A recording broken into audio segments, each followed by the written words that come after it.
आवाज था। जाने दो मुझे, नहीं बांधो। खामोश। क्यों बांधा है मुझे? आखिर मेरा कसूर क्या है? बंद करो, बहुत हो गया। रोने की आवाज भी ना आए। मैंने जिस रुमाल से तुम्हें बांधा हुआ है, ये वो है जो रेयान को अगवा करते वक्त तुम्हारा शौहर वहां छोड़ गया था। जब रेयान वापस आएगी और ये रुमाल अपने सर पर रखेगी, उसके बाद ही तुम यहां से जा सकती हो, समझी तुम? अगर तुम ये सोच रहे हो साथ कि तुम रेयान की तरह मुझे बदनाम करोगे तो उससे पहले मुझे मार दो।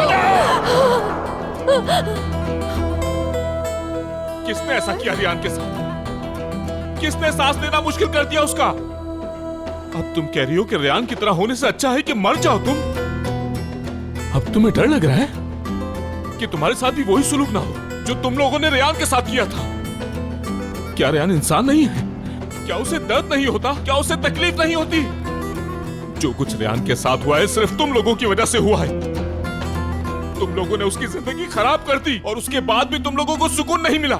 तुम्हारा शौहर, तुम्हारी दादी, तुम्हारी अम्मी, जो भी मीरान की मदद कर रहा है सब मुजरिम है। जो सब उसे नहीं रोक रहे वो सब के सब उस मासूम लड़की के मुजरिम है। लेकिन अब और हरगिज़ नहीं। अच्छी तरह सुन लो तुम, मैं रोकूंगा। अगर अब एक बार भी तुमने रेयान का नाम लिया तो मैं तुम्हारे साथ वही सुलूक करूंगा जो रेयान के साथ हुआ था। उसके बाद तुम खुद सोच लेना कि तुम जीना चाहती हो या फिर मरना है तुम्हें।